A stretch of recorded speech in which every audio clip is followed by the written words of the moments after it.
Sometimes our best ideas aren't new ideas at all, but the wisdom of prior generations, cultures, or nature put into action. I'm the founder of the Center for Justice and the Community Building Campus. The Community Building Campus is a cluster of 6 buildings on the 100 block of West Main in Spokane, Washington. I purchased, renovated, and repurposed these buildings as a counterculture testing ground for what would be possible in civic life. Together with local citizens and community leaders, we have spent the last 20 years leveraging my unexpected inheritance from my Aunt Verl as a community resource by investing in people who are working to make Spokane a more just and vibrant city, and by creating flexible, affordable, and beautiful spaces that nurture creativity and connection. Our mantra is community building is a noun and a verb.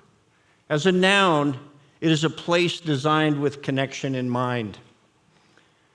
We aim to translate transcendent values like justice, beauty, and love into brick and mortar.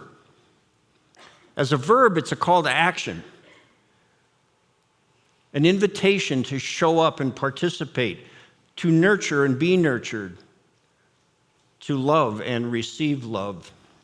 One of the buildings on our block, the old Saranac Hotel, was constructed as a single-room occupancy facility in 1910. It was lodging for the working-class clientele, and old census records show that the Saranac's residents came to Spokane from Japan, Sweden, Italy, France, and Poland. Many stayed at the Saranac while getting a firm footing in a new frontier.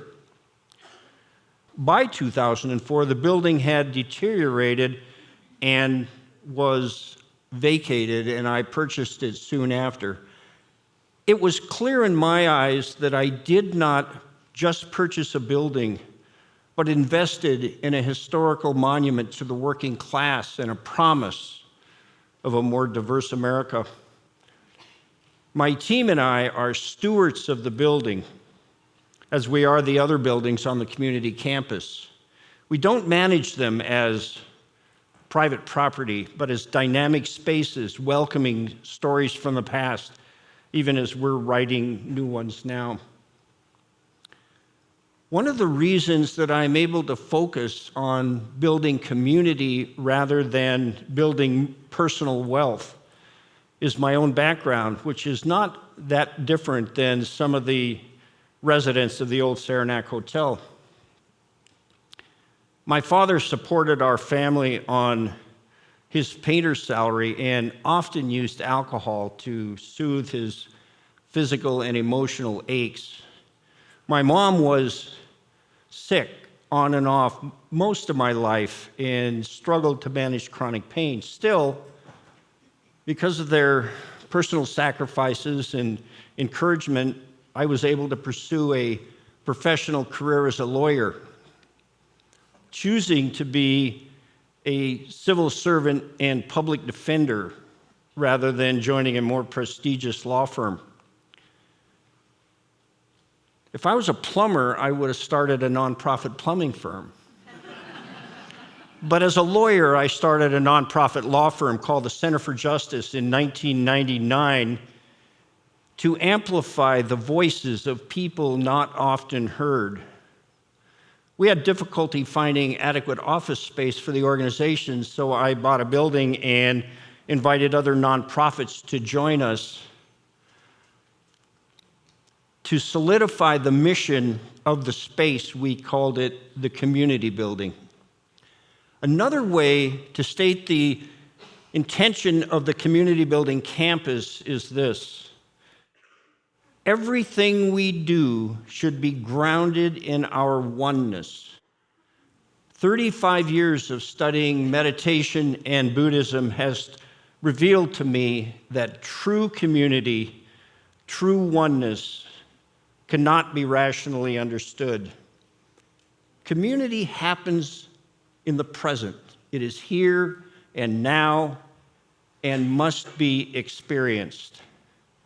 The meditation room on the second floor of the Saranac building is a space that perpetually reminds us of this.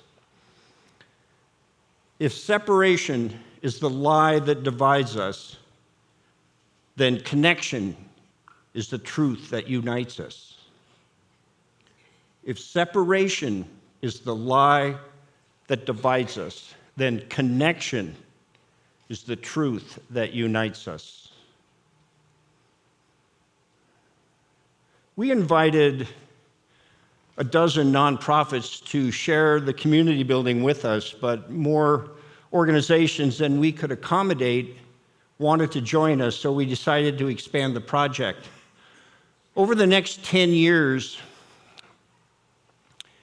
we purchased and restored the Saranac Hotel, founded the Main Market Food Co-op, and restored the Saranac Commons, which is a multi-vendor food, drink, and retail hub. All of these spaces embrace and express my guiding philosophy that the antidote for our cultural ills is community. Now that we've been invested in building community in place for almost 20 years, people contact us and ask us for our blueprint. First, I invite them to visit and experience the unique energy on our block. There's a beauty and a vibrancy they can't quite put their finger on, so it has something to do with the fact that we know and love our neighbors and work with them for improvements on the block. It also has to do with our fact that our buildings are not monuments to power or commerce, but are dynamic spaces designed for community and connection. Still, we've learned some things over the years. Here are our 3 guiding principles for using real estate as a vehicle for building community. First, take an integral approach. Influenced by philosopher Ken Wilber, we have designed our spaces with people's physical, cognitive, spiritual, and relational well-being in mind. For example, when restoring the Saranac building, we made environmental sustainability and human health a priority. We installed the greenest energy upgrades available at the time to reduce our carbon footprint and be in greater harmony with the natural world. We made sure that every office had a window or a skylight because exposure to natural light has a positive impact on people's sleep and quality of life outside of work and creativity during working hours. We host more than 30 established and emerging nonprofits who are pursuing justice for people and the environment. On the ground floors of our buildings, we have a fair trade store, a child care center, a pub, a brewery, an independent movie theater, an arts cooperative, a food cooperative, cafe, bakery, Native American arts gallery, and a flower shop. As a result, people can experience diverse aspects of common life together. Second, be inclusive. Inclusivity is the foundation of community, and we have strived to inject that value in every stage of decision-making and development. For example, when putting together the Saranac, architects, engineers, community leaders, and prospective tenants came together to brainstorm an optimum design with no restrictions.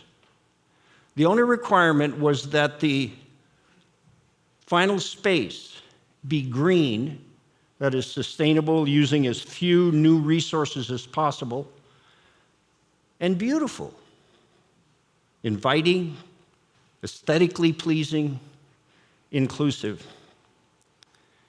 Since 2009, more than 5,000 community events and meetings have been hosted in our buildings. Being inclusive also means offering respect to everyone. The lobby of the community building is a public space where people can sit, rest, or read a book, because we know that not everyone who walks our block can afford to buy a cup of coffee or go to a movie. Some just want to charge their cell phones or play the piano or be sheltered from the elements while having a moment of quiet. Third, listen to nature. Listening to nature means being in harmony with the natural world by using green building improvements. But there's much more to it than that. Nature has taught me not to try to change the local context, but to be one with it, develop it. I believe that when working on a building, we must look at the community around us and seek to enhance that community. That will enhance not only our space, but the spaces around us. Taking an integral approach, being inclusive, and listening to nature has taught me to have faith in the organic unflowing of community. If I'd had a structured plan for this endeavor, there's a good chance that the project would have been all about my vision or my needs or my legacy. But I go to my office almost every day to experience what is continuously unfolding. I take my morning coffee at the Saranac Commons because the people who work in our buildings and inject them with their energy and passion for justice, they're my legacy in my community. The pathways to connection that we have created, they ripple through Spokane and change it for the better. All of us together have created something better, more lively, more inclusive, and more sustainable than I alone could ever possibly have imagined. Reflecting on the last 20 years, I realized that my blueprint for the community building campus is not outcomes-oriented, nor even very strategic. My blueprint relies on the serendipities of people motivated by common values that share hallways and kitchens and stairwells. It is fueled by the ideas exchanged when standing in line at the food co-op or picking up kids at the child care center. All that we do depends upon relationships, the person-to-person connections that build true community. We know about the mystical power of inclusive spaces and what can be accomplished if people just show up and love. Thank you.